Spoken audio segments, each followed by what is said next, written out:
Doctor Kapoor Singh Ambala Lok Sabha पूर्व प्रत्याशी और कांग्रेस के वरिष्ठ नेता धरना स्थल रानी तालाब पर धरना स्थल की कमेटी को समर्थन देने पहुंचे। मौजूद रहे धर्मपाल सीमा, रोशनलाल दुग्गल, राम सिंह परदेसी आदि।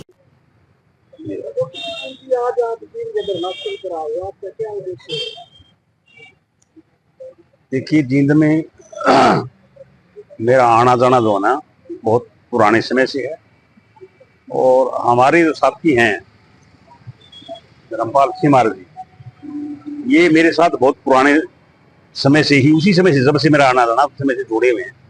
तो आज मैं आया था सफीदों में, आपको कहता हूँ, और सफीदों में सबसे पहला आदमी अगर कहें तो मेरा धर्मपाल सिंह है। मैंने इनको फोन किया कि भाई कहाँ, ये कहने मैं वहां पर हूँ और ऐसे ऐसे धरना चल रहा है। तो फिर मैंने कहा भाई चलो धरना चल रहा है तो धरने में हमारी हाजिरी भी लग जाएगी, साथियों से मुलाकात भी हो जाएगी और जो हमारा मकसद है डिस्कस करेंगे। हमारा तो मकसद रिक्वेस्ट करना है, साथियों से बताना है कि आज के क्या हालात हैं। इलेक्शन में सिर्फ 10 दिन बाकी रह गए हैं और जो मौजूदा सरकार सत्ताधारी पार्टी है उसका जो रवैया विशेषकर जो एससी समाज के प्रति है वो उसको सभी जानते भाई कितना खतरनाक है। मैं तो अपने साथियों से, विशेषकर अपने समाज के साथियों से, एससी समाज के साथियों से, और वो एससी समाज भी सभी जो समाज के लोग हैं, चाहे वो धानक है, वाल्मीकि है, चमार है और भी है, चाहे खटीक है कोई और, मेरी कोशिश होती है भाई सभी से मिल करके एक तरह से इकट्ठे होकर के बात की जाए। और जो ये मौजूदा जो सरकार है जिसका मेन उसे उद्देश्य है संविधान को खत्म करना, और अगर संविधान खत्म हो जाता है तो इस एससी समाज के पास कुछ नहीं बचता, इसकी कोई जगह नहीं बचती। तो मैं तो आज सिर्फ अपने साथियों से एक ही रिक्वेस्ट करने के लिए निकला हूं कि भाई अपनी सारी बातें, पुराने गिले शिकवे, कोई और पार्टी की बात भी छोड़ करके आज तो एक ही बात पर ध्यान दिया जाए कि भी संविधान कैसे बचे, वो बात ध्यान में रख करके वोट करें। और वे उसका सीधा सीधा, वैसे क्योंकि मैं पार्टी से भी हूं, अपने कांग्रेस पार्टी से, कहने में भी कोई ज्यादा वो नहीं कि आज अगर कोई संविधान बचा सकती है तो वो कांग्रेस पार्टी है। कांग्रेस पार्टी को मजबूत किया जाए, समय ऐसा ही है। आगे किसी के थोड़ी मत, ये भी यहां तक भी कहता हूं भाई, बहुत सारे लोग अम्बेडकरवाद की बात करते हैं भाई, अभी वहां समय है और सबसे पहला अम्बेडकरवाद अगर आप कहेंगे तो संविधान बचेगा तो ही तो अम्बेडकरवाद बचेगा। क्या बीजेपी सरकार संविधान को खत्म करने में लगी हुई है सर? है जी, क्या बीजेपी सरकार सच में ही संविधान को खत्म करने में लगी हुई है? बीजेपी ने तो सब कुछ ही नीचे नीचे अभी सब कुछ, उन्होंने संविधान तो लगभग खत्म कर ही दिया है। आप ये लोग रिजर्वेशन की बात करते हैं और इनके जो बहुत सारे लोग हैं जो इन्हें छोड़े हुए हैं, वो मैसेज दे देते हैं भाई हम रिजर्वेशन खत्म करेंगे। एक आदमी ने बोल दिया, वो चुप हो जाता है, उसके बाद सारे बोलते हैं। प्रधानमंत्री उसके बारे में कुछ नहीं बोलता। तो वो जो लोग हैं वो उनके प्लांटेड लोग हैं। और अभी सेंटर के अंदर आप देखिए, सेंटर में इन्होंने काफी लोग ऐसे लगाए, आईएएस लेवल के लोग, जिनका कोई इंटरव्यू तक भी नहीं है, आप टेस्ट तो छोड़िए, और सारे के सारे 100% नॉन शेड्यूल कास्ट, 100%। तो और रिजर्वेशन कैसे खत्म करेंगे? थोड़े से दिन में, या संविधान की अगर बात आप करेंगे, थोड़े से दिन में वही लोग जो हैं इस इलेक्शन के बाद, वो जो ये की पोस्ट है, अभी तो वो है उनमें पॉलिसी बनाने वालों में, पॉलिसी जो बनती है ना, बीजेपी किस तरह से खत्म कर रही है, वो पॉलिसी जो बना रही है, उस पॉलिसी में इस ढंग से अपना मामला सेट करते हैं कि शोर मचाने की जरूरत नहीं है रिजर्वेशन। और बाद में कई बार प्रधानमंत्री कह भी देता है, जब ये लगे कि भाई अब ज्यादा बात हो गई है तो वो ये भी बोल देते हैं कि रिजर्वेशन अभी खत्म, हम ये हो ही नहीं सकती, ये नहीं होगी खत्म किसी भी कोस्ट पर। लेकिन वो लगे हुए तो हैं, वो तो अंडरग्राउंड ऐसा सिस्टम बना रहे हैं, ओपन लोगों को ये रहे भाई, कोई अगर कहे भाई ये खत्म कर रहे हैं, संविधान को खत्म कर रहे हैं, भाई वो कहेंगे नहीं नहीं, बाबा साहब की स्टेचू पर बड़े फूल बड़े ऊंचे ऊंचे उछालेंगे, उछालते हैं ना। प्रधानमंत्री जो है संसद के अंदर वो ऐसे उछालता है, और हमारे लोग इतने भोले ही कहेंगे उनको, वो कहेंगे देखो यार और क्या चाहेंगे हम। जो ऐसी समाज के सांसद बन के जाते हैं बोलते क्यों नहीं? ये बात तो आपकी सही है, समाज के जो सांसद लगा लो या जो भी नुमाइंदे हैं, चाहे वो विधायक हैं या सांसद हैं, उनकी देखो मेन बात तो अभी हमारे साथी जुगल जी अभी बोल रहे थे कि हमारे साथियों को समाज के बारे में तो कोई चिंता होती नहीं, उनको पार्टियों की ही चिंता होती है। और वो चिंता कुछ हद तक इसलिए सही है कि उनकी टिकट तो वहीं से होनी है। जो अब एमएलए है, अगर वो पार्टी चाहती नहीं कि वह समाज की बात करे और वो समाज की बात करेगा, तो उसकी अगली टिकट तो नहीं है, वो तो हुआ बार। ये तो सिस्टम ऐसा ही है, ये तो बल्कि समाज को पहले ये करना चाहिए, समाज इकट्ठा हो।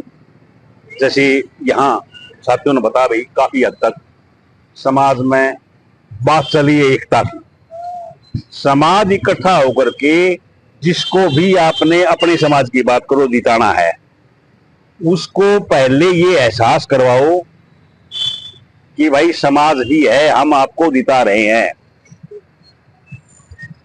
ताकि उसको जीतने के बाद आप उसको वो नहीं करेगा तो आप उसको पकड़ तो सकते हो ना।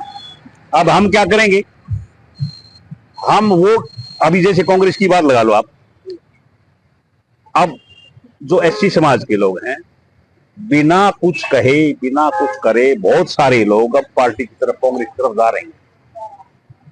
रहे हैं ना। लेकिन मैं ये कह रहा हूं, जाना जरूरत भी है और जाना भी चाहिए, लेकिन समाज को एक इकट्ठा होकर के जो भी आपका नुमाइंदा है उसको एहसास कराना चाहिए भाई ये समाज आपके साथ है। कल आप ये ना कहें कि भाई ये कौन है, पढ़ने के बाद तो पूछता नहीं, ये बातें पहले एहसास कराने की होती है। और हमारा समाज नहीं करवाता, उसका कारण सिर्फ यही कारण है कि जो एमपी एमएलए बन के जाते हैं वो बात सिर्फ इसलिए नहीं करते कि भाई समाज ने वोट हमारी से तो कोई देता नहीं, ना हमारे कहने से कोई नहीं देता। आपको लगता है क्या कांग्रेस आने के बाद संविधान को ये बचा पाए? देखिए, पहले में और अब में कांग्रेस में बहुत फर्क है। मैंने कांग्रेस ज्वाइन करी 2015 में, डॉक्टर अशोक तंवर के उसने की थी, मैंने नेतृत्व में कह लो। और जिस दिन मैंने ज्वाइन की, मैंने उसके स्टेज से ये कहा था कि कांग्रेस पार्टी में बहुत सारी कमियां हैं। मैंने तो बीएसपी छोड़ी ज्वाइन की थी ना। अगर कांग्रेस पार्टी में कमियां ना होती तो बहुजन समाज पार्टी बनाने की जरूरत नहीं थी, उसको स्टेज से कहा था मैंने खुद ने। अगर आप समाज की बात करते हो तो कांग्रेस पार्टी में बहुत सारी अच्छाइयां ये भी हैं कि एक तो कट्टरता नहीं है, और विशेषकर ऊपर की जो लीडरशिप है उसमें कट्टरता नहीं है। जहां कट्टरता ना हो, एससी समाज का भला सिर्फ वहीं हो सकता है जहां कट्टरता नहीं होगी। कट्टरता होगी तो आपका कुछ बनने वाला है, और बाकी आप कहीं चले जाओ, कट्टरता है। अब जो है राहुल गांधी जी जो है, देखो एक तो मैं चाहे मैं पार्टी में था या नहीं था कभी, राहुल गांधी जी को मैं शुरू से एक उसमें मानता हूं कि वे एक वो शरीफ आदमी, स्पष्ट बात करने वाला आदमी है, उससे तो काम करवाने वाला होना चाहिए। अगर पीछे टेन्योर में 10 साल के राज में हमारे साथ चाहे जाती हुई हो, चाहे हमारे काम ना हुए हो, उसके जिम्मेदार हमारे वो नेता रहे हैं जो वहां पर टॉप में थे। भाई मैं तो आपको एक बात जनरल बोलूंगा कि हुड्डा साहब मुख्यमंत्री थे। हुड्डा साहब ने किसान के नाम पर, किसान तो देखो मेन जो तादाद है लोग है वो तो एक समाज के लोग, 72,000 करोड़ कर्जा माफ करवाया ना। हमारे समाज के भी कुछ नेता ऐसे थे जो वहां पर उस समय इतनी ही ताकत रखते थे, बेशक वो मुख्यमंत्री नहीं थे। अगर वो चाहते तो जो हमारे समाज का जो कर्जा था, वो कर्जा किस चीज का होता है? भेड़ बकरियों का, भैंस का, यही तो होती है ना। और वो 5-4 हजार करोड़ से ज्यादा नहीं होगा। अगर वो नेता हाई कमांड को ये बताते भाई आप 72,000 करोड़ कर रहे हो, ये ठीक है, चलो हमें से कोई दिक्कत नहीं, अच्छी बात है, किसी का अगर हो जाए सरकार कर सकते कर दो, लेकिन हमारे वाले तो 5-4 हजार करोड़ है, क्या ये नहीं हो सकते क्या? अगर उनकी नोटिस में ये लिया जाता तो क्या वो मना करते? ये तो भैया करने वाले की सोच पर है। हमारा समाज ये भी नहीं सोचता किसको बनाना है किसको नहीं बनाना, और इसी वजह से भाई इसको भुगत रहा है और भुगतता भी रहेगा। मुझे कोई ज्यादा सा बढ़िया आगे नहीं मैंने मानो का भी राज देखा, तो कांग्रेस का भी देखा, उद्धव साहब ने भी 10 साल राज किया, अब हमारे सीएम सेक्रेटरी ने भी किया, बीजेपी ने भी 10 साल राज किया।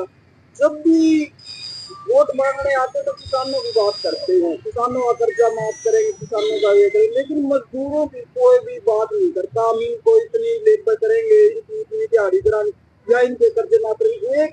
एक किसान का कर्जा, एक जो परिवार में जो ऐसी समाज में पकड़ होता है जितना एक किसान का कर्जा पाया जाता है, उसका 35 लाख रुपया कर्जा पाया जाता है, लेकिन उस जो कि मजदूर आदमी उसका 20-25 हजार कर्जा है, वो माफ करने की बात नहीं करते, लेकिन करोड़ों रुपया नहीं। अब तो जो मैनिफेस्टो है इसमें किसान के साथ मजदूर को भी जोड़ा है।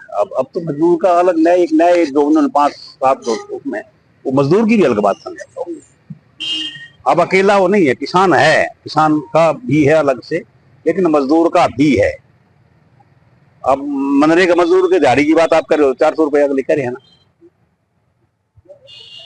पहले तो कोई नहीं कर रहा, तो अब तो नहीं है। देखो हमें तो राहुल गांधी जी से उम्मीद है, इसमें कोई दो राय नहीं। आप मिले राहुल गांधी जी से? ना, मैं नहीं मिला। तो आपको लगता है क्या वो जो मजदूर की बात उठा पाए जो आप इसके सामने? इस तरीके से कांग्रेस पार्टी तूफानी दौरा कर रही है, क्या मतलब लोगों की समस्याओं पे खरा उतरेगी? देखिए सारी बातों पर तो कई बार आदमी नहीं भी उतर पाता, ये तो कंपैरिजन किया जाता है, तुलना की जाती है। आज का जो माहौल है, आज की जो सरकार है, उसको देखते हुए कांग्रेस की सरकार 100 गुना अच्छी रहेगी। सारी बातें मैं नहीं कर रहा, सारी बातें सही होगी, लेकिन 100 गुना कह रहा हूं, 100 गुना अच्छी हो सकती है। तो आखिर में आप इसके लिए वोट की अपील करोगे? भाई मैं तो कांग्रेस पार्टी के लिए कह रहा हूँ। आपका जो कैंडिडेट है सतपाल ब्रह्मचारी, तो अब तो जो कैंडिडेट जो भी है, हालांकि मैं तो नहीं जानता, मैं सतपाल ब्रह्मचारी को नहीं जानता, आपको साफ बात बता, ना मैं उससे मिला हूं। मैं तो अपने समाज के, हमारी तो एक ही इस समय जो रिक्वेस्ट है, सिर्फ और सिर्फ संविधान बचाने की बात है। संविधान बचेगा तो हम हैं, क्योंकि संविधान है तो हम हैं, नहीं तो हम नहीं। आपका नाम क्या है? मेरा नाम तो डॉक्टर कपूर सिंह है, मैं अम्बाड़ा में रहता हूँ।